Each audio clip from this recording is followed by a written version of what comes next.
ओम नमो भगवते वासुदेवाय।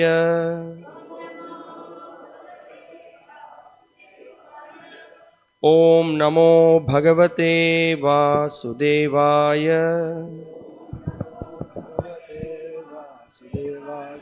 ओम नमो भगवते वासुदेवाय। ओम नमो भगवते वासुदेवाय।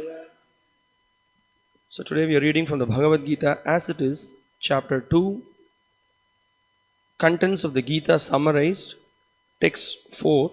We will see how it goes. We'll try to cover 5 and 6 if possible. There is time.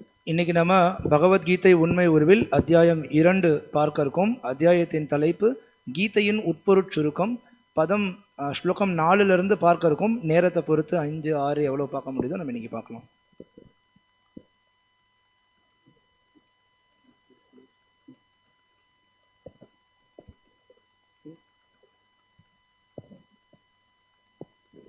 Arjun उवाच कथं भीष्मं अहं संख्ये द्रोणं च मधुसूदन इषुभिः प्रतियोत्स्यामि पूजार्हा वरिसूदन। अर्जुन उवाच कथं भीष्मं अहं संख्ये द्रोणं च मधुसूदन इषुभिः प्रतियोत्स्यामि पूजार्हा वरिसूदन। अर्जुन उवाच कथं भीष्मं अहं संख्ये द्रोणं च मधुसूदन इषुभिः प्रतियोत्स्यामि पूजार्हा वरिसूदन।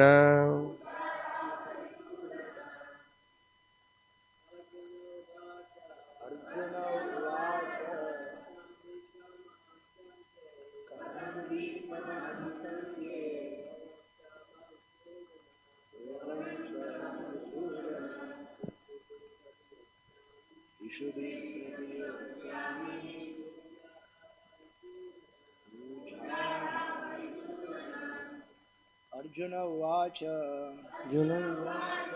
कथं भीष्ममहं संख्ये द्रोणं च मधुसूदन इषुभिः प्रतियोत्स्यामि पूजार्हा वरिसूदन। माताजी। अर्जुन उवाच कथं भीष्ममहं संख्ये द्रोणं च मधुसूदन इषुभिः प्रतियोत्स्यामि पूजार्हा वरिसूदन। माताजी।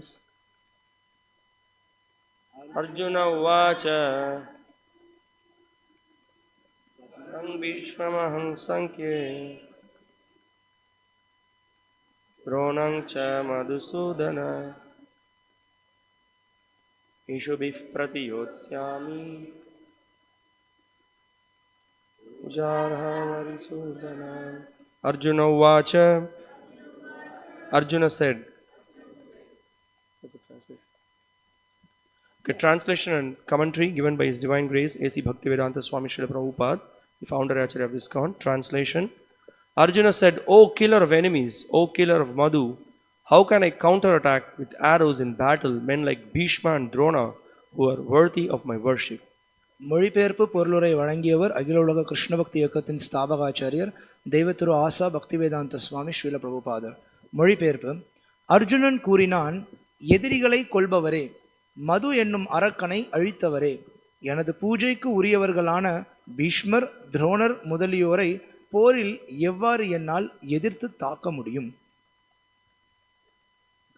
பொருளுரை: மதிப்பிற்குரிய பெரியோர்களான பாட்டனார் பீஷ்மரும் ஆசிரியர் துரோணாச்சாரியரும் எப்பொழுதும் வழிபாட்டிற்கு உரியவர்கள். அவர்கள் தாக்கினாலும் கூட அவர்களை எதிர்த்து தாக்கக்கூடாது. பெரியவர்களுடன் வார்த்தைகளால் கூட சண்டையிடாமல் இருப்பது பண்பாடாகும். சில சமயம் அவர்கள் கொடூரமாக நடந்து கொண்டாலும் கூட அவர்களை கொடூரமாக நடத்தக்கூடாது. அவ்வாறு இருக்க அர்ஜுனனால் எப்படி அவர்களை எதிர்த்து தாக்க முடியும்? கிருஷ்ணர் அவரது பாட்டனாரான உக்ரசேனரையோ ஆசிரியரான சாந்திபனி முனிவரையோ எதிர்த்து தாக்குவாரா? இவையே அர்ஜுனனால் கிருஷ்ணரின் முன்பு வைக்கப்பட்ட சில தர்க்கங்களாகும். நமோ விஷ்ணுபாதாய கிருஷ்ண பிரேஷ்டாய பூதலே ஸ்ரீமதே பக்தி விகாச சுவாமினிதி நாமினே. நமோ விஷ்ணுபாதாய கிருஷ்ண பிரேஷ்டாய பூதலே ஸ்ரீமதே பக்தி வேதாந்த சுவாமினிதி நாமினே. நமஸ்தே சாரஸ்வதே தேவே கௌரவாணி பிரச்சாரிணே நிர்விசேஷ சூன்யவாதி பாश्चात्य தேசதாரிணே.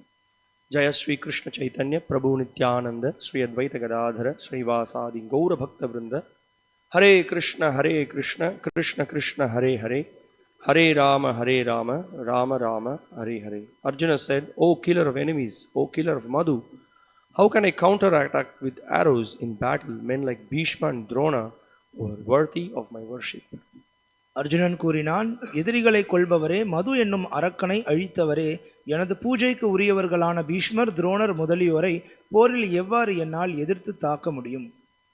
ஹரே கிருஷ்ணா. மொபைல் ஃபோன்ஸ் கொஞ்சம் சைலண்ட்ல போட்டுக்குமாறு கேட்டுக்கோங்க. So now in the last few weeks we saw the Supreme Personality of Godhead, Sri Krishna, started his first dialogue giving advice to Arjuna. நம்ம கடந்த சில வாரங்களில் பார்த்தோம், பரமபுருஷ பகவான் கிருஷ்ணர் அவர் தன்னுடைய அறிவுரைகளை அர்ஜுனனுக்கு கொடுக்க ஆரம்பிச்சிருக்கார். After Arjuna gave all the reasons why I don't want to fight, the logical reasons based on morality. Arjunan நான் சண்டை போட மாட்டேன் அப்படின்றதுக்காக நிறைய காரணங்களை சொல்றான். அவன் தர்க்கத்தின் அடிப்படையில் சொல்றான், தர்மத்தின் அடிப்படையில் சொல்றான், நிறைய விதத்தில் அவன் சொல்றான். Arjuna speaks about being compassionate, கருணையோட இருக்கிறத பத்தி அர்ஜுனன் பேசுறான். To his relatives, தன்னுடைய உறவினர்கள் மீது. Arjuna speaks that what is the use of the various enjoyment that I will receive simply by killing all my kinsmen? என்னுடைய உறவினர்கள் எல்லாரையும் கொன்னுட்டு நான் எந்த சுகத்தை அனுபவிக்க முடியும் அப்படின்னு சொல்லி அர்ஜுனன் கேள்வி கேட்கிறான். He speaks that I will be all alone, so where is the enjoyment? எப்படியும் நான் தனியாக தான் இருக்க போறேன், அப்புறம் அதுல போய் எங்க சுகம் இருக்கு? And then by scrutinizingly seeing these scriptures, one will get sinful reactions for the activity that is being performed, so I don't want to be part of that. மேலும் சாஸ்திரங்கள்ல இருந்து மேற்கோள் காட்டி சொல்றான், இந்த மாதிரி பண்ணோம் அப்படின்னா பாவம் சேரும், அப்படிப்பட்ட பாவ செயலை நான் செய்யறதுக்கு தயாரா இல்லை. And not only that the whole dynasty will be destructed, there will also be the family traditions lost, various traditional practices will be lost, women will be degraded, there will be varna sankara. அது மட்டும் இல்லாம மொத்த சந்ததியும் அழிந்து போயிடும். மொத்த சந்ததி அழிந்து போறது இல்லாம அங்க செய்யக்கூடிய சடங்குகளும் அழிந்து போயிடும்.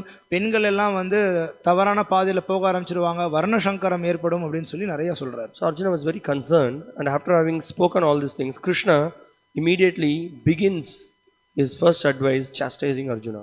அர்ஜுனன் இதெல்லாம் சொல்லி முடிச்ச உடனே கிருஷ்ணர் என்ன பண்றாரு அப்படின்னா அர்ஜுனன் கிட்ட திரும்ப பேச ஆரம்பிக்கிறார், திட்டி பேச ஆரம்பிக்கிறார். Krishna says, Kutastva kashmalamidam, where you got all these ideas, all this dirtiness, how did you accumulate? குதஸ்துவா கஷ்மலமிதம் அப்படிங்கிறாரு. எங்க இருந்து உனக்கு இந்த அழுக்கெல்லாம் வந்துச்சு? This doesn't befit a person of a higher caliber who actually has purpose of self realization. Your talks are like anarya. நீ ஒரு அனாரியன் மாதிரி பேசிட்டு இருக்க. அதாவது வாழ்க்கையினுடைய நோக்கம் என்னன்றதை தெரியாத ஒரு நபனை போல நீ பேசிட்டு இருக்க, உன்னுடைய தகுதியை விட்டுட்டு. And he says that you will neither be able to attain the swarga or nor you will get any fame for what you are going to perform. நீ பேர்பட்ட செயலை பண்ண அப்படின்னா ஸ்வர்கத்துக்கும் உன்னால போக முடியாது, இங்கேயும் எந்த விதமான புகழும் உன் செயலுக்கு கிடைக்காதுன்னு சொல்றார். So then Krishna, in the verse number 3, he gives a warning to Arjuna, don't be carried away by the weakness of your heart, hridaya daurbalyam. மூன்றாவது ஸ்லோகத்துல கிருஷ்ணர் ஹிருதய தௌர்பல்யம் அப்படின்ற வார்த்தையை பயன்படுத்துறார். அதன் மூலியமா சொல்றார், ஹிருதயம் பலவீனமா இருக்கிறதுனால நீ அப்படியே திசை மாறி போயிடாது. And Krishna says that this degrading importance is not actually befitting of your character. இந்த ஆண்மையற்ற ஒரு செயல் இது உன்னுடைய குணாதிசயத்துக்கு பொருந்தாது அப்படின்னு சொல்லி கிருஷ்ணர் சொல்றார் Arjunan. Now after having heard all this, now Arjuna begins to speak in today's verse that we are seeing. இதெல்லாம் கேட்டதுக்கு அப்புறம் அர்ஜுனன் திரும்ப பேச ஆரம்பிக்கிறார். அந்த ஸ்லோகம் தான் நம்ம இன்னைக்கு பார்க்க இருக்கக்கூடியது. So now Arjuna here is putting forward an argument to Krishna. He is saying that Katang Bhishmam Ahang Sankhya Dronam cha Madhusudana. Oh my dear Lord, you are called as Madhusudana. இங்க அர்ஜுனர் பேச ஆரம்பிக்கிறார். பேசும்பொழுது பகவானை மதுசூதனா அப்படின்ற வார்த்தையை கொண்டு கூப்பிடுறார். So here Srila Prabhupada in the purport is making a point that Krishna is called as Madhusudana. He is killer of the demon Madhu. இங்க பொருளுரையில ஸ்ரீல பிரபுபாதர் அதை மேற்கோள் காட்டுறார். கிருஷ்ணர் மதுசூதனன் அழைக்கப்படுறார் ஏன்னா அவர் மதுன்ற அரக்கனை கொன்னனால. Now we see here Arjuna has to face with relatives. That is, he is not able to deal with his relatives or friends. Maybe you can say that is out of weakness of heart. நீங்க சொல்லலாம் அர்ஜுனனால தன்னுடைய உறவினர்களை எதிர்த்து செயல்பட முடியல ஏன்னா அவர் ஹிருதயம் பலவீனமா இருக்கிற காரணத்தினால அப்படின்னு சொல்லலாம். We heard in the previous week also, we cannot be very emotional. We have to act with the perspective of dharma. நம்ம போன வாரம் கூட கேட்டோம், வெறும் மன எழுச்சி அப்படின்ற தளத்துல செயல்படாம நம்ம தர்மத்தின் அடிப்படையில் நம்ம செயல்படணும்னு. So now here Arjuna is raising a cultural point, at the same time etiquette to be followed. Arjunan இங்க ஒரு கலாச்சார ரீதியான ஒரு கோட்பாடை பத்தி எடுத்து சொல்றார். Now Arjuna is saying that, see, they are my superiors. Bhishma is like my guru. He is my guru, and also my grandfather, and also Drona is my guru, and Bhishma also is giving so much advice and very caring to their entire family. They are my superiors. So Arjunan சொல்றார், இங்க என் முன்னாடி இருக்கவங்க எல்லாம் எனக்கு மூத்தவர்கள். பீஷ்மர் எடுத்துக்கிட்டீங்க அப்படின்னா என்னுடைய பாட்டனார், மேலும் குருன்னு கூட சொல்லலாம், ஏன்னா நிறைய அறிவுரைகளை கொடுத்திருக்கார். ஆனா துரோணாச்சாரியார் இருக்கார், குருவே அவர். So how can I ever fight with them? First of all, even verbally speaking against them is not at all part of the culture. பின்ன நான் எப்படி அவங்களை எதிர்த்து சண்டை போட முடியும்? வார்த்தை ரீதியா கூட அவங்களை எதிர்த்து பேசுறது அப்படின்றதே கலாச்சாரம் கிடையாதுன்னு சொல்லப்படுது. So in the Vedic culture, even if the superior, whomsoever is considered as a superior, like your mother, father, grandfather, grandmother, other elder relatives, teachers, so they have to be respected. வேத கலாச்சாரத்துல யாரெல்லாம் மூத்தவர்களா இருக்காங்களோ, அது உங்களுடைய அம்மா, அப்பா, ஆசிரியர், தாத்தா, யாரா வேணாலும் இருக்கலாம், அவங்க எல்லாருக்குமே மரியாதை கொடுக்கப்படணும். So if they are angry for whatever reason, we don't just speak against them or speak ill of them or we argue with them in a very strong way. That's not at all part of the culture. ஏதோ ஒரு காரணத்துக்காக அவங்க கோபமா பேசுறாங்கன்னு வச்சுக்குவோம், நம்ம மறுபடியும் கோபமா அவங்க இடத்துல திரும்ப பேசக்கூடாது. அவங்கள எதிர்த்து தவறாகவும் பேசக்கூடாது. நம்மளுடைய வாதத்தை அவங்க முன்னாடி முன் வைக்க கூடாது. So in the modern day, this is something which is people are not able to relate to. இன்னைக்கு காலத்துல மக்களால இந்த விஷயத்தை புரிஞ்சுக்க முடியறது இல்ல. So we can see in the modern days people don't respect their mother and father. இன்னைக்கு காலகட்டத்துல நீங்க பார்க்கலாம், குழந்தைகள் தங்களுடைய பெற்றோர்களை மதிக்கிறது கிடையாது. Or the wife doesn't respect their husband. மனைவி கணவனை மதிக்கிறது இல்ல. Or among the brothers there is no proper relationship. சகோதரர்கள் மத்தியில சரியான உறவு முறைகள் இருக்கிறது இல்ல. So these are all the effect of Kali Yuga. இது எல்லாமே கலியுகத்தினுடைய தாக்கம். The more people are implicated by sense gratification, the more they lose the vision of life. எவ்வளவுக்கு எவ்வளவு புலனுகர்ச்சியில ஒருத்த மூழ்கி இருக்கானோ அந்த அளவுக்கு வாழ்க்கையினுடைய நோக்கத்தை அவன் மறந்திருக்கான். But Arjuna was a very cultured person. He was well aware of the scriptures. He was well aware of the etiquettes. ஆனா அர்ஜுனன் கலாச்சாரம் மிக்க ஒரு நபரா இருந்தான். அவனுக்கு முழுமையா தெரிஞ்சிருந்தது எப்படி ஒருத்தன் செயல்படணும் அப்படின்றது. So in this shloka is kind of indicating to Krishna, actually I am not weak hearted, I am strong hearted, because how can I fight against my guru and how can I fight against my own grandfather? How is this possible? Arjunan இந்த ஸ்லோகத்தை பேசுறதன் மூலமா என்ன சொல்ல வர்றார் அப்படின்னா, கிருஷ்ணா, நான் ஹிருதய பலவீனத்தால நான் சண்டை போட மாட்டேன்னு சொல்லல. உண்மையிலே யாரை எதிர்த்து நான் சண்டை போடணும்? எல்லாம் என்னுடைய ஆசிரியர், பாட்டனார், இவங்களை எதிர்த்து எப்படி கிருஷ்ணா சண்டை போட முடியும் அப்படின்னு சொல்லி அர்ஜுனன் கேட்கிறார். So Srila Prabhupada is quoting the point that even verbal fight is not proper. Where is the question of counter attacking them? Arjunan பிரபுபாதர் இங்க சொல்றார், பெரியவர்களை வார்த்தைகளால் கூட சண்டையிடாமல் இருக்கணும் அப்படின்னு. அப்படி இருக்கும்போது அவங்களை எதிர்த்து போர்ல சண்டை போடுறதை பத்தி என்ன சொல்றது? Srila Prabhupada is also pointing out the commentary of the Acharyas. He is saying that, so will Krishna fight with his grandfather Ugrasena? Srila பிரபுபாதர் ஆச்சாரியர்கள் சொல்லக்கூடிய விளக்க உரையிலிருந்து பொருளுரையில மேற்கோள் காட்டி சொல்றார், அர்ஜுனன் கேட்கிறான் கிருஷ்ணர் கிட்ட, கிருஷ்ணர் அவருடைய பாட்டனாரான உக்ரசேனரோட சண்டை போடுவாரா? Will he fight with his teacher Sandipani Muni? இல்ல அவருடைய ஆசிரியரான சாந்திபனி முனி கூட தான் சண்டை போடுவாரா? So he's using the right words, Madhusudana, or he also saying that Arisudana. அதனாலதான் இங்க சரியான வார்த்தையை பயன்படுத்தி கிருஷ்ணரை மதுசூதனா இல்லனா அரிசூதனா அப்படின்னு சொல்லி சொல்றாரு.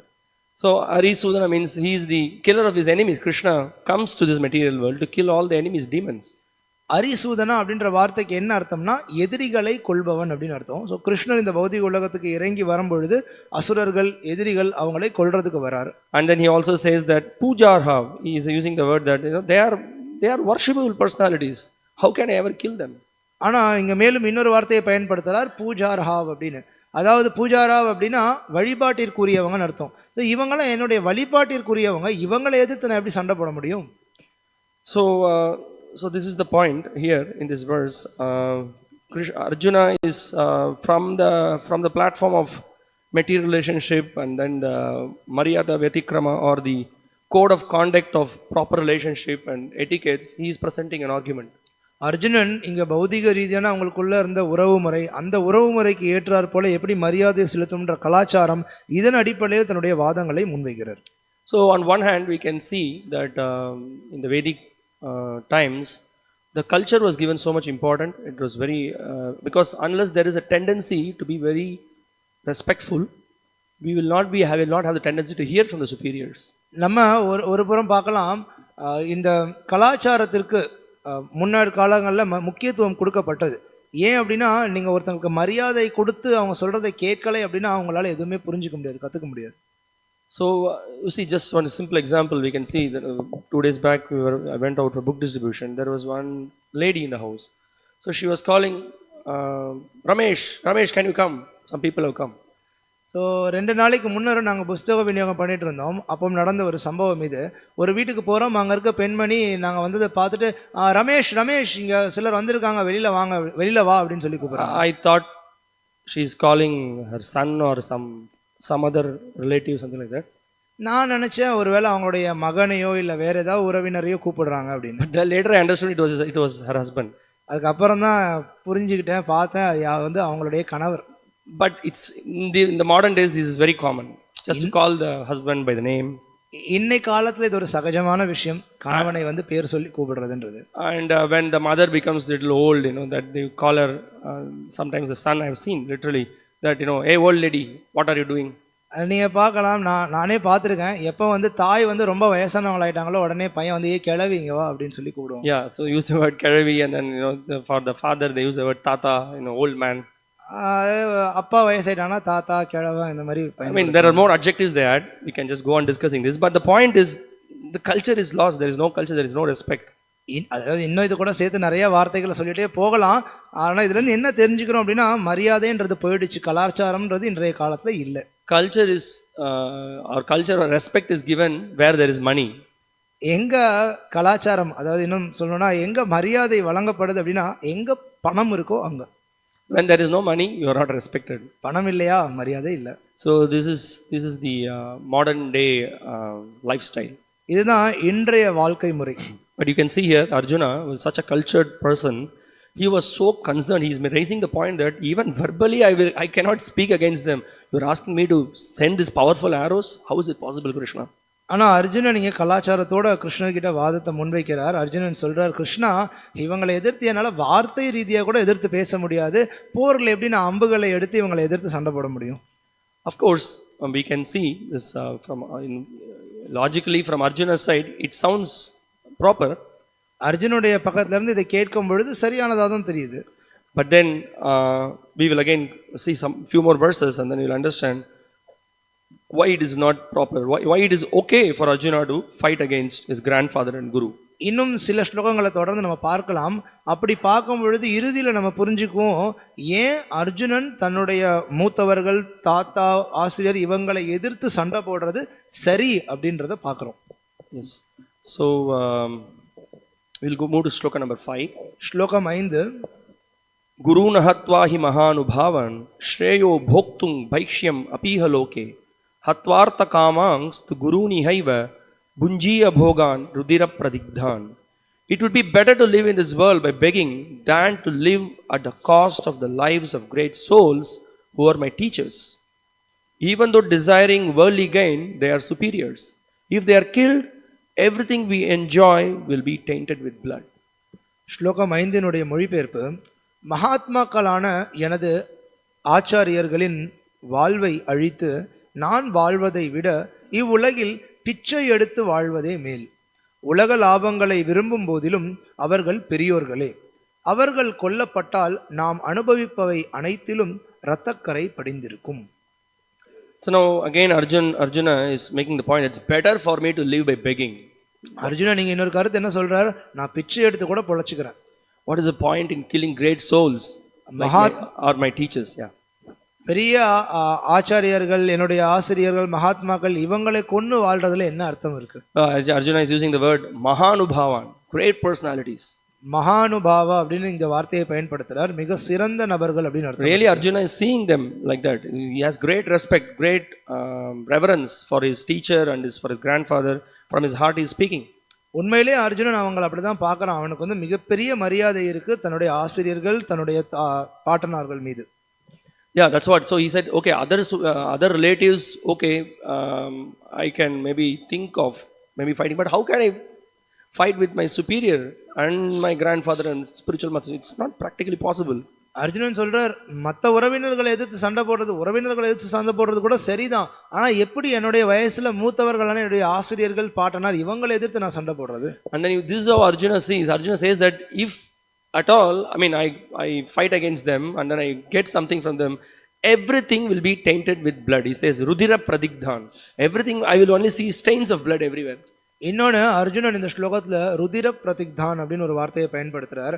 அதாவது ஒருவேளை நான் அவங்களை எடுத்து சண்டை போட்டு ஜெயிச்சிட்டேன், அனுபவிக்க போறேன் அப்படின்னா அனுபவிக்கிற ஒரு பொருள்லையுமே அவங்களுடைய ரத்தக்கரை தான் படிந்திருக்கும். So this is again one thought I just had, that when you are not a dharmic person, when you don't have any feelings, you don't think about any of these things. நான் இன்னொரு விஷயம் யோசிச்சேன், எப்போ நீங்க தர்மம் சார்ந்த நபரா இல்லையோ அப்போ உங்களுக்கு இந்த மாதிரியான எந்த ஒரு எண்ணமுமே எழாது.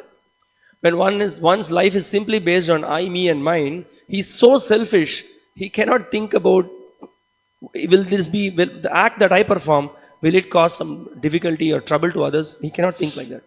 எப்போ ஒருத்தன் தன்னுடைய வாழ்க்கையில நான் என்னுடையதுன்ற எண்ணத்துல ஊறி போய் வாழ்ந்துட்டு இருக்கானோ அப்போ அவன் மற்றவங்களை பத்தி யோசிக்கவே மாட்டான். நான் பண்ற செயல் வேற யாருடைய வாழ்க்கையிலையாவது ஏதாவது பாதிப்பை ஏற்படுத்துமா அப்படின்னு சொல்லி அவன் சிந்திக்கவே மாட்டான். But a sober person, a thoughtful person, before he performs an act, he thinks, will this create trouble to others? Will this put others in difficulty? This is how a sober person thinks.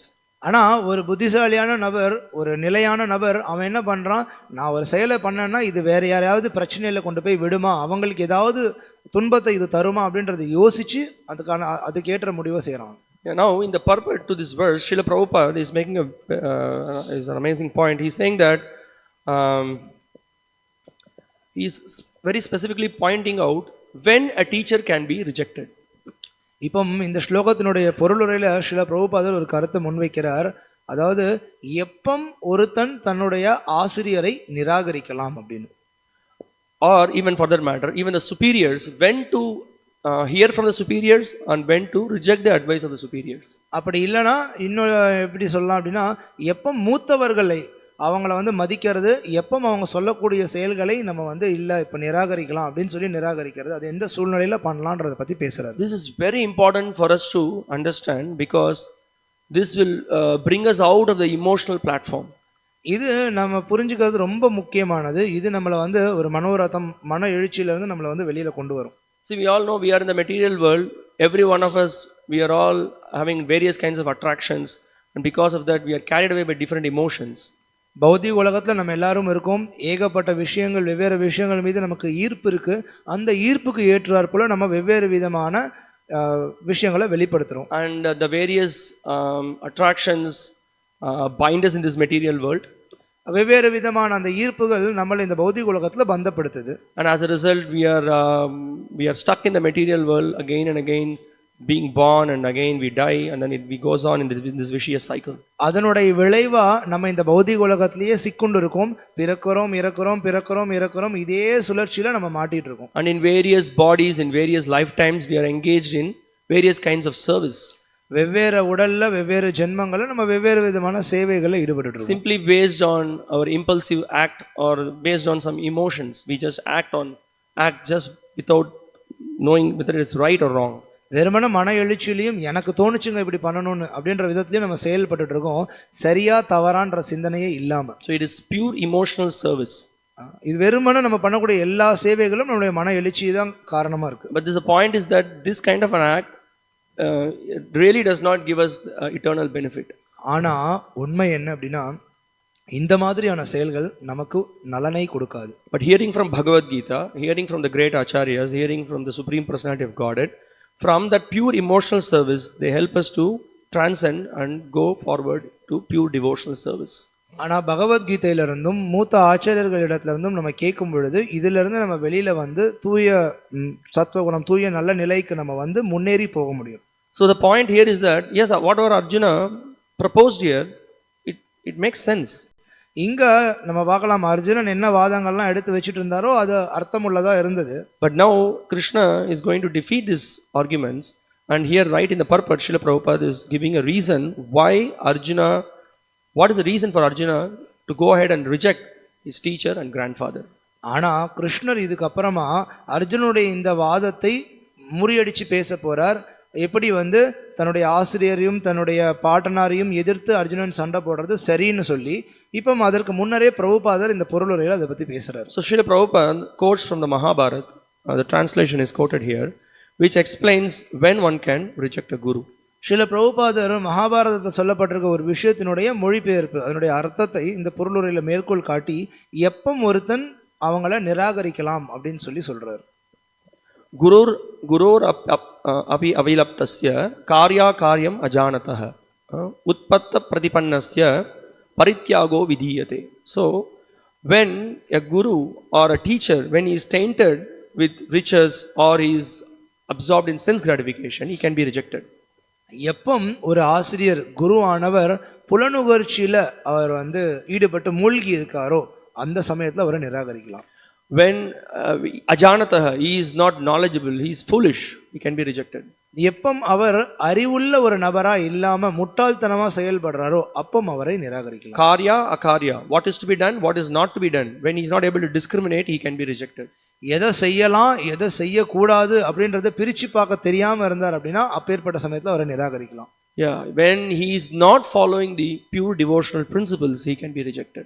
எப்பம் தூய பக்தி செயல்களில் ஈடுபடாம அதை பின்பற்றாம இருக்காரோ அந்த சமயத்துல அவரை நம்ம நிராகரிக்கலாம். So Srila Prabhupada here is pointing out Bhishma and Drona were obliged to take the side of Duryodhana because of his financial assistance, although they should not have accepted such a position simply on financial considerations.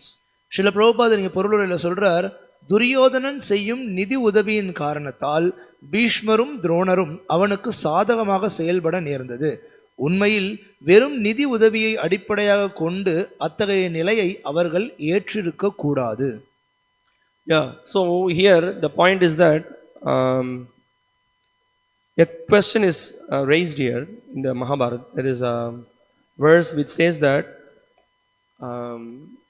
Bhishma, Yudhishthira is saying the point that Yudhishthira raises a question, Bhishma gives an answer. He says that Artasya Purusho Dhaso Dasastvarta na Kasyatit iti Satyang Maharaja Bhaddosmi Artena Kauravaha. So the point is that he says, Bhishma says that Artasya Purusho Daso, one becomes a servant of the wealth. யுதிஷ்டிரர் கேட்கிற கேள்விக்கு பீஷ்மர் பதில் கொடுக்கிறார், எப்பம் ஒருத்தன் செல்வம் பணம் அதுக்கு சேவகனா ஆகிறானோ அடிமை ஆகிறானோ. So one becomes a servant of the wealth. Actually one becomes a servant wealth. When there is somebody is offering you wealth, you become a servant of him. ஒருத்தர் உங்களுக்கு ஏதோ பணம் கொடுக்கிறார், செல்வம் கொடுக்கிறார், நீங்க வாங்குறீங்கன்னா நீங்க அதுக்கு அடிமை ஆயிடுறீங்க, சேவகன் ஆயிடுறீங்க. But wealth does not become a servant of anyone. ஆனா அந்த செல்வமானது யாருக்கும் சேவகனா ஆகிறது இல்ல.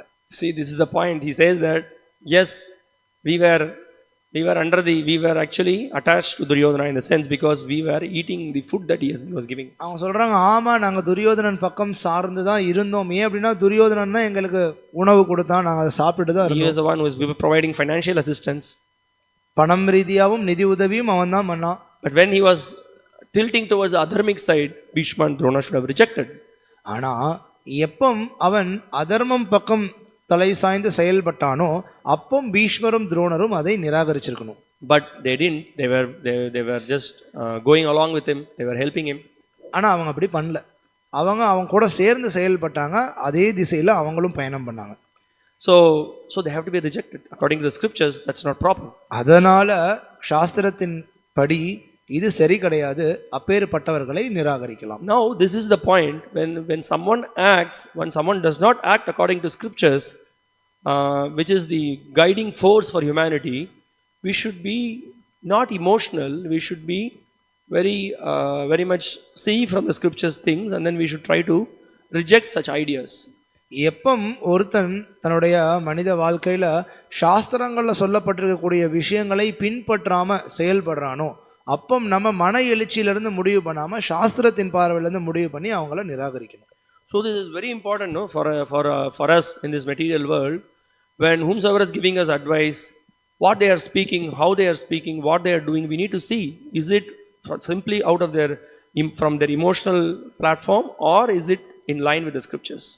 இப்பம் நமக்கு யாராவது ஒருத்தவங்க இந்த பௌதிக உலகத்துல நம்முடைய வாழ்க்கையில அறிவுரை கொடுக்குறாங்கன்னு வச்சுக்கோங்களேன்.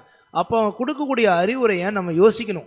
இது சும்மா அவங்களுக்கு சும்மா தோணுதுன்ற விதத்துல பேசிட்டு இருக்காங்களா, இல்ல இது சாஸ்திரத்தின் வழியில சாஸ்திரத்தை என்ன சொல்லப்பட்டிருக்கோ அதுக்கு ஒத்து இருக்கா அப்படின்றத பார்க்கணும் நம்ம. So in the modern world, most of us are immersed in ignorance. We do not know what is right and what is wrong. நவீன காலத்துல நம்மள நிறைய பேர் அறியாமையில தான் மூழ்கி இருக்கோம். நமக்கு எது சரி எது தவறுன்னு தெரியாது. We are sentimentally doing some activities either based on what our relatives or our forefathers have given, or what our friends are proposing, or what is good for our sense gratification. நம்ம சொந்தக்காரங்க இல்லை நம்ம முன்னோர்கள் இல்லை நம்மளுடைய நண்பர்கள் இவங்க என்ன சொல்றாங்களோ அதை நம்ம செஞ்சுட்டு இருக்கோம். அப்படி இல்லையா என்னுடைய புலன்களுக்கு இதாங்க திருப்தி கொடுக்குதுன்னு சொல்லி அப்பேற்பட்ட செயலில் ஈடுபட்டு இருக்கோம். So that is not going to help us in any way. அது நம்மளுக்கு எந்த விதத்திலையும் நன்மையை அளிக்காது. So but we have to be very intelligent, and then we should learn what is the real dharma and what is adharma, and then act in the path of dharma. ஆனா நம்ம புத்திசாலிகளா இருந்து எது தர்மம் சரியான செயல் எது அதர்மம் அப்படின்றத தெரிஞ்சுக்கிட்டு தர்மத்தின் பாதையில நம்ம செயல்படணும். So for that we need to hear from scriptures.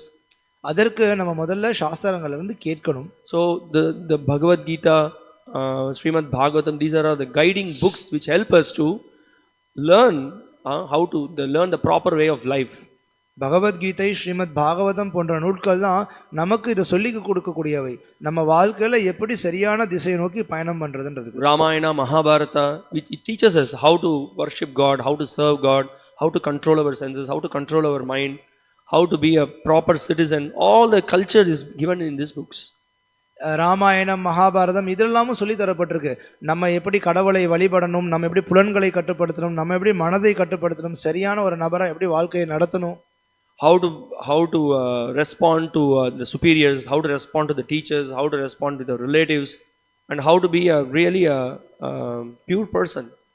மூத்தவர்களிடத்துல ஆசிரியர்களிடத்துல உறவினர்களிடத்துல எப்படி நம்ம அவங்க கிட்ட பதில் பேசணும் அப்படின்றத பத்தி எல்லாமே சொல்லி கொடுக்கப்பட்டிருக்கு. And the most important thing of all these things, what is the quality of a real spiritual master? Who is a spiritual master? What are his qualities?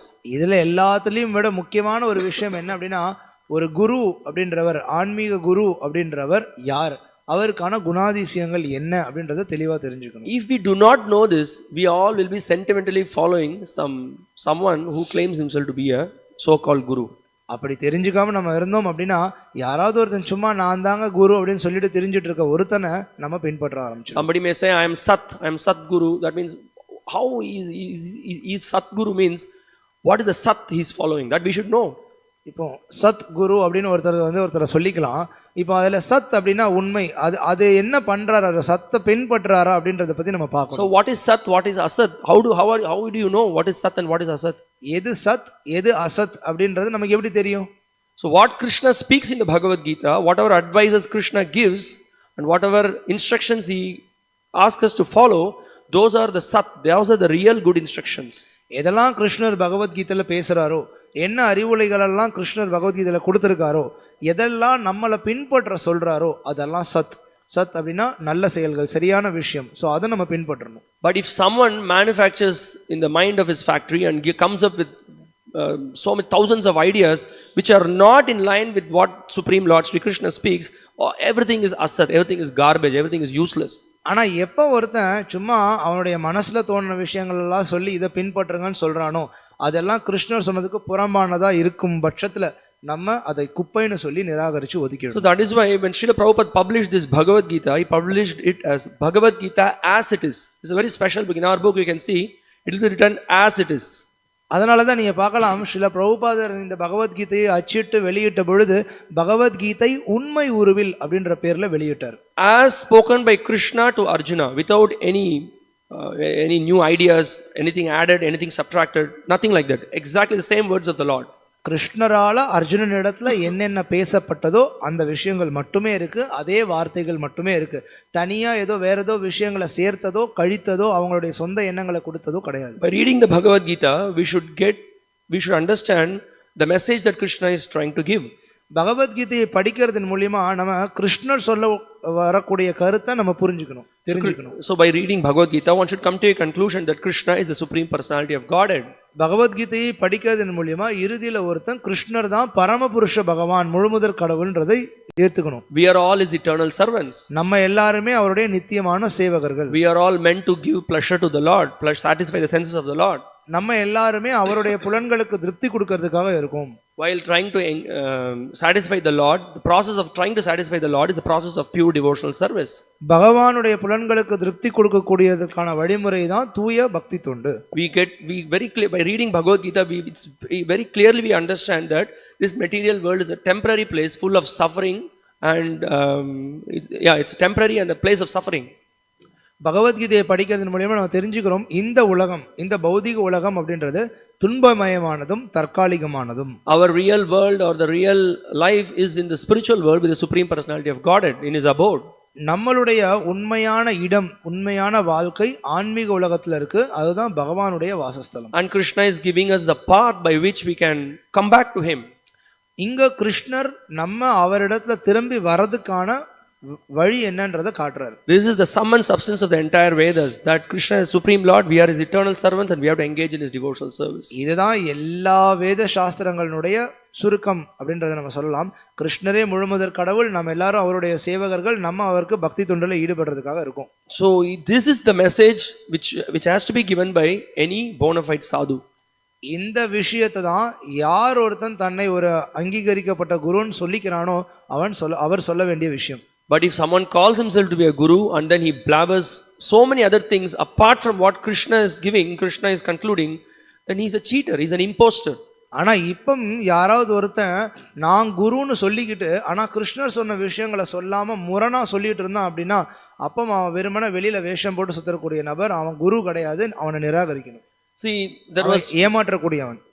There was we all know in Salem also there was some years back there was one guru who was with the idea of giving eternal happiness in this you can attain eternal happiness.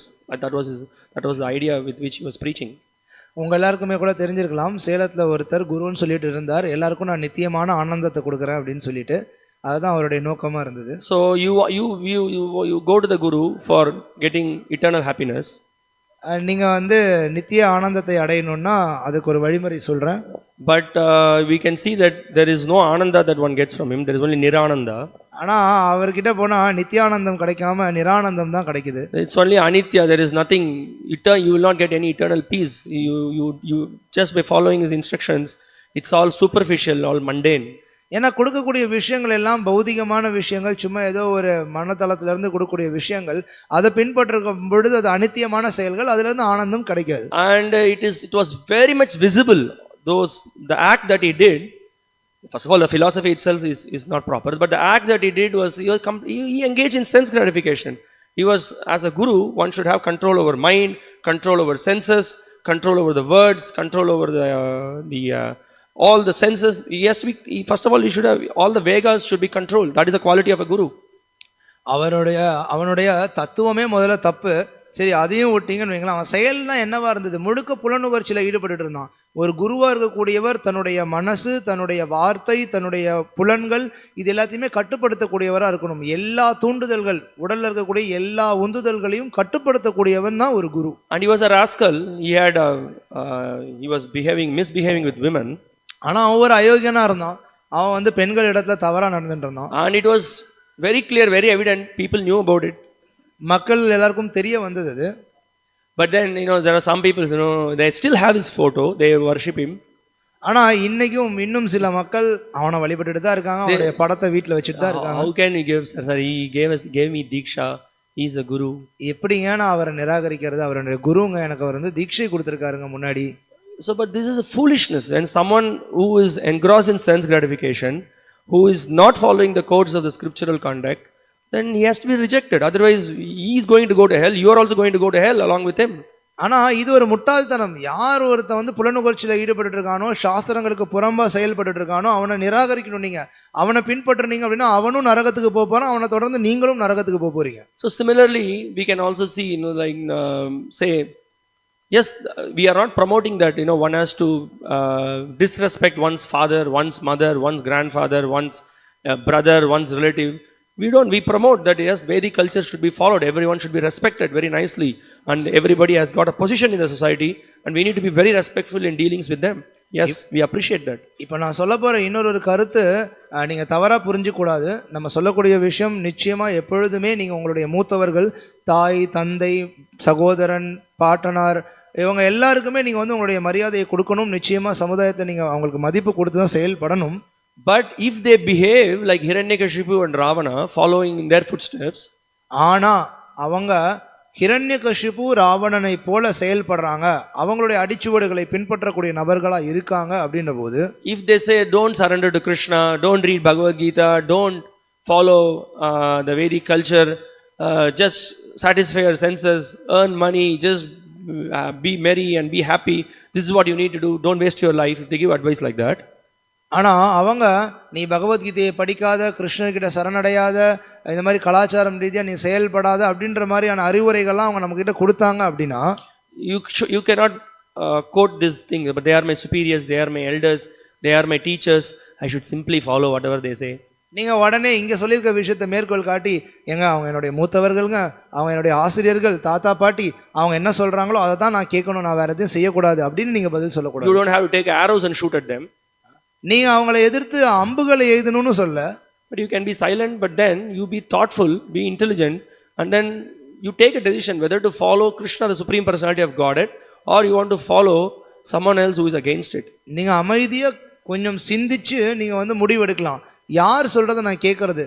முழுமுதற் கடவுளான கிருஷ்ணர் சொல்றதை கேட்கறதா, இல்ல அவர் சொன்னதை எதிர்த்து சொல்லக்கூடிய இவங்க சொல்றதை கேட்கறதா? We can be respectful, but at the same time very firm in what is it that Krishna is asking us to do. மரியாதையோட நீங்க அவங்க கிட்ட நடந்துக்கலாம்.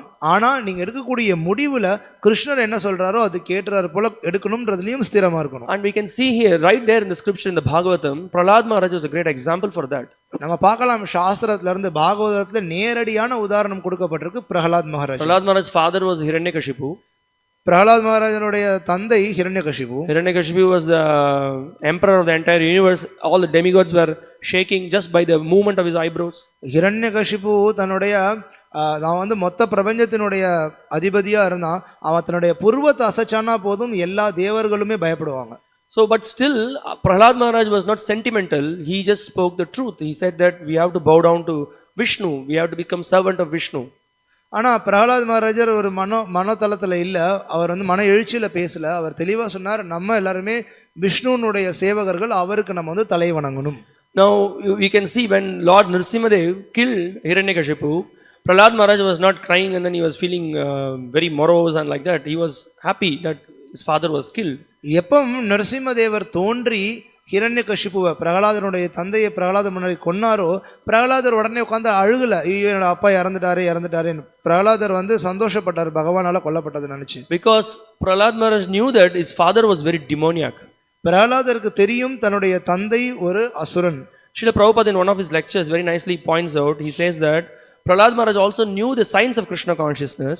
ஸ்ரீல பிரபுபாதர் ஒரு உபன்யாசத்துல சொல்றார், பிரகலாத் மகாராஜருக்கு தெரிந்திருந்தது இந்த கிருஷ்ண உணர்வினுடைய விஞ்ஞானத்தை பத்தி. So Prahlad Maharaj, he felt that this body is what is slain. Body is killed. So பிரகலாதர் சிந்திக்கிறாராம், இப்ப இங்க கொல்லப்பட்டது என்னுடைய தந்தையின் உடல் தான். It is good for him because he was against Vishnu.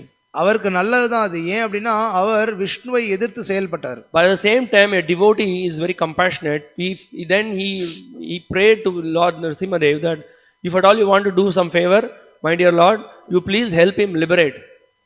ஒரு பக்தன் எப்பொழுதுமே கருணை வாய்ந்தவன்.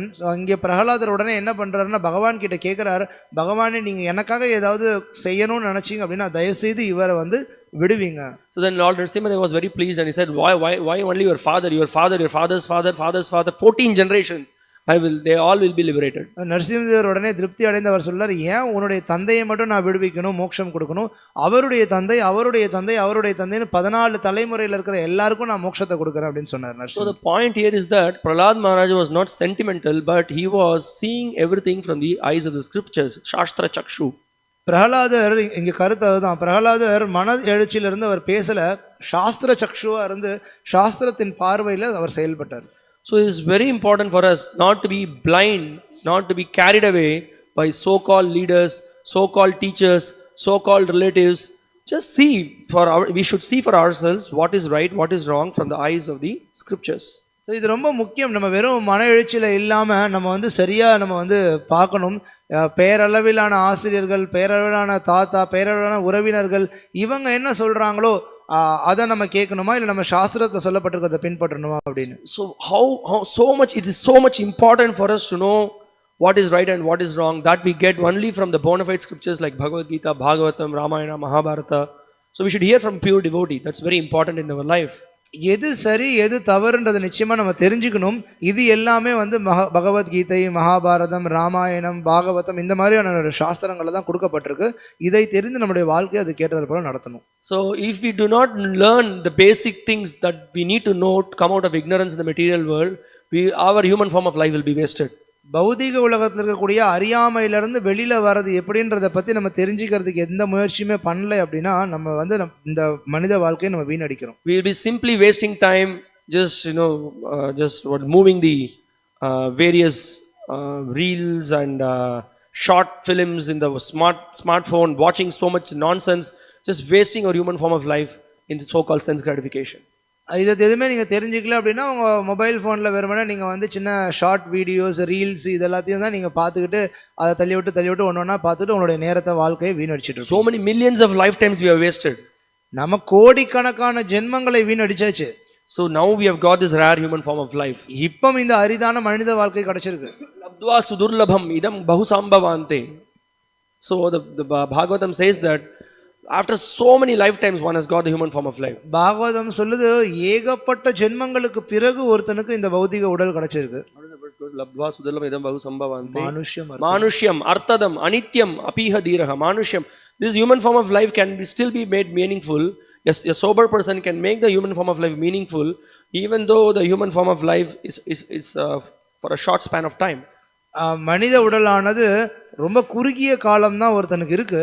இருந்தாலும் அந்த குறுகிய காலத்தையும் ஒருத்தன் அது அர்த்தம் உள்ளதா ஆக்கிக்க முடியும்னு பாகவதம் சொல்லுது. பூர்ணம் யதே நபதேத் அனுமிருத்யு யாவன் நிஸ்ரேயசாய கலு சர்வதஸ்யாத். So Krishna gives this advice. He says that although the human form of life is very short, you can use the best use of the bad bargain.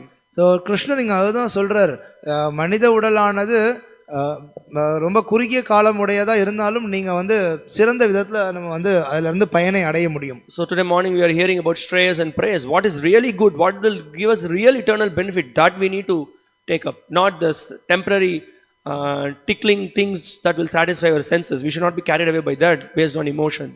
இன்னைக்கு காலையில நம்ம ஸ்ரேயஸ் பிரேயஸ் பத்தி கேள்விப்பட்டோம்.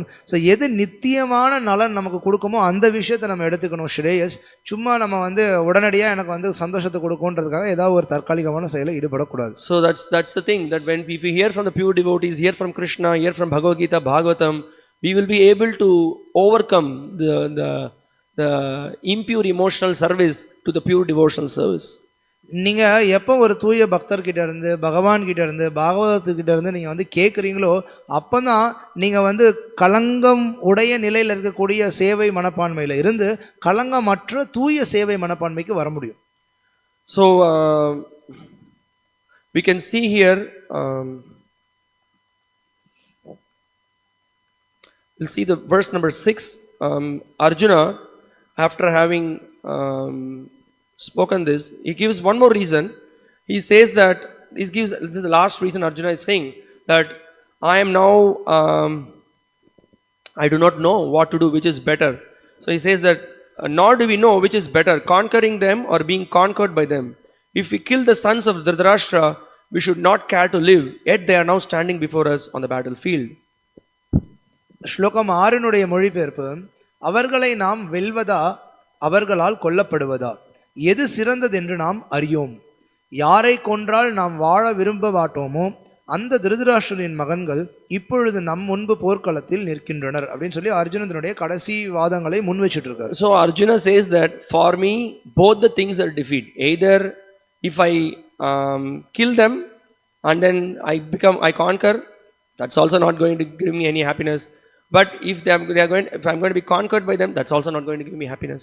அர்ஜுனன் இங்க சொல்றாரு, நான் என்ன பண்ணாலும் எனக்கு தோல்விதான், நான் வந்து அந்த போர்ல தோத்தாலும் தோல்விதான், இல்ல அவங்களை கொன்னு ஜெயிச்சாலும் நான் எந்த விதமான சந்தோஷத்தையும் அடைய போறது இல்லை, அதுவும் எனக்கு தோல்விதான். So basically Arjuna now is confused, but he's very somberly, he's thoughtful and he's thinking, what shall I do?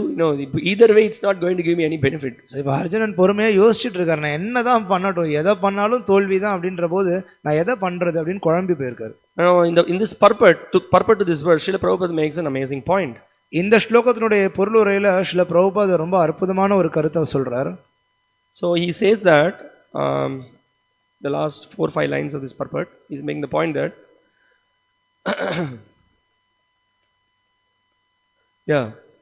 he says that he was truly virtuous as these qualities combined with his faith in the words of the instruction of Sri Krishna indicate. It is concluded that Arjuna was quite fit for liberation.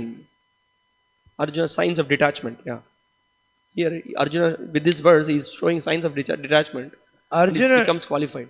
Arjunan வந்து பற்றுதல் இல்லாத நபர் அப்படின்றது வந்து இதுல இருந்து நமக்கு புரிய வருது. ஸ்ரீ கிருஷ்ணரின், அதாவது அர்ஜுனனுடைய குருவின் அறிவுரைகளில் அவனுக்கு இருந்த நம்பிக்கை அவனை நற்பண்புள்ள சான்றோனாக காட்டுகிறது. அர்ஜுனன் முக்தி பெறுவதற்கு தகுதி வாய்ந்தவன் என்பது முடிவு. It is concluded that Arjuna was quite fit for liberation. Unless the senses are controlled, there is no chance of elevation to the platform of knowledge. Arjunan முக்தி பெறுவதற்கு தகுதி வாய்ந்தவன் என்பது முடிவு. புலன்களை கட்டுப்படுத்தாமல் ஞானத்தின் தளத்தை அடைவதற்கு வாய்ப்பில்லை. And without knowledge and devotion, there is no chance of liberation. ஞானமும் பக்தியும் இல்லையேல் முக்தி அடையும் வாய்ப்பும் இல்லை. So Arjuna was competent in all these attributes over and above his enormous attributes in his material relationships. Arjunan இத்தகைய தகுதிகளை பெற்றிருந்தான். அவனது இச்சிறப்பு தகுதிகள் பௌதிக உறவை சார்ந்த அவனது மாபெரும் தகுதிகளை மிஞ்சுவதாக அமைந்துள்ளது. So this is an interesting point here Srila Prabhupada is making. So for one to transcend the material nature, one needs to be, his mind and senses needs to be controlled. This is one quality Arjuna had that. Prabhupada நீங்க என்ன மேற்கோள் காட்டுற அப்படின்னா, ஒருத்தன் பௌதிக தளத்தை கடக்கணும் அப்படின்னா அவன் தன்னுடைய மனதையும் புலன்களையும் கட்டுப்படுத்திய நபரா இருக்கணும். இந்த தகுதி அர்ஜுனனிடத்துல இருந்துச்சு. Arjuna, one has to be detached as well from this material world. இந்த பௌதிக உலகத்துல இருந்து ஒருத்தன் பற்றின்மையோட இருக்கணும், அதுவும் இங்க இருந்தது. And one needs to be faithful. ஒருத்தன் நம்பிக்கை உள்ளவனா இருக்கணும். And one needs to be tolerant also. ஒருத்தன் சகிப்பு தன்மையோட பொறுத்து கொண்டு இருக்கணும். So these qualities we could see with Arjuna, he had all these qualities. இந்த குணாதிசயங்கள் எல்லாமே அர்ஜுனனிடத்துல இருந்ததை நம்ம பார்க்கிறோம். And because of that he is thinking, so now he is really now in a confused state, what to do, he doesn't know. இதெல்லாம் கொண்டு இருக்கறனால அர்ஜுனன் நீங்க யோசிக்கிறார், குழம்பி போயிருக்கார், என்ன பண்றதுனே தெரியாம. So Prabhupada speaks about again the point of knowledge and devotion, which is very much required in one's life. Srila பிரபுபாதர் இங்க திரும்பவும் சொல்றார், ஒருத்தனுக்கு ஞானமும் பக்தியும் அவனுடைய வாழ்க்கையில ரொம்ப முக்கியமானவை. So again we are repeating the point that so to get proper knowledge and to get proper devotion, we need to read or hear from the great devotees like Srila Prabhupada, who has given wonderful literatures to us. நம்ம அதே கருத்தை மீண்டும் சொல்றோம், உங்க வாழ்க்கையில ஞானமும் பக்தியும் நீங்க பெறணும் அப்படின்னா ஒரு தூய வைஷ்ணவர் பக்தர் அவரிடத்துல இருந்து கேட்கணும். ஸ்ரீல பிரபுபாதரை போன்றவர் அவர் சாஸ்திரங்கள் வந்து நமக்கு கொடுத்திருக்கார். And we see in the scriptures, in the Mahabharata, there is a section of Yaksha Prashna, the questions asked by Yaksha to Yudhishthira. நீங்க மகாபாரதத்துல பார்க்கலாம், யக்ஷ பிரஷ்னம் அப்படின்னு இருக்கு. யுதிஷ்டிர மகாராஜரிடத்துல யக்ஷன் கேட்ட கேள்விகள். And because I'm just relating this incident because people are in ignorance, they do not know what is the real news of this material world. மக்கள்லாம் அறியாமையில் இருக்கறனால இந்த பௌதிக உலகத்தினுடைய உண்மையான பலன் என்ன, எப்படி பயன்படுத்தணும்ன்றது தெரியாம இருக்காங்க. You can see previously people used to, many, I mean in India, in many places all around the world, people are so much hooked onto the newspaper.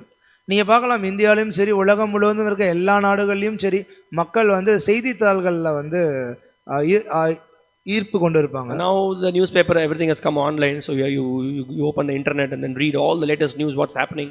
இன்னைக்கு அந்த செய்தித்தாள்கள் எல்லாமே வந்து இணையதளத்துல வந்தாச்சு. அதனால இன்டர்நெட்லயே ஒருத்தன் வந்து பாத்துக்கறான் தினமும் என்ன நடக்குதுன்னு. So when Yaksha asked the question to Yudhishthira Maharaj, so what is the news of this material world? So Yudhishthira Maharaj கிட்ட யக்ஷன் வந்து கேள்வி கேட்கிறார், இந்த பௌதிக உலகத்தினுடைய செய்தி என்ன அப்படின்னு. Or the real situation. So Yudhishthira Maharaj gives a very nice answer. He speaks about the real situation of material world.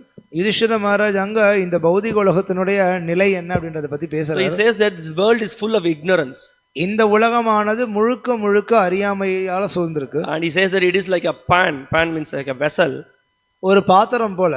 and he says that sun is the fire, சூரியன் தான் அந்த நெருப்பு, and he says days and nights are the fuel, பகல் இரவு தான் அதற்கான எரிவாயு. and he says that the months and seasons are the wooden ladle, because you need wooden ladle to cook. The months and seasons are the wooden ladle. மாதமும் பருவ காலங்களும் பாத்தீங்கன்னா அதை சமைக்கிறதுக்கு நீங்க பயன்படுத்தக்கூடிய மரக்கட்டையால ஆன கரண்டி. Now who is missing? The cook is missing. Who is the cook? Time is the cook.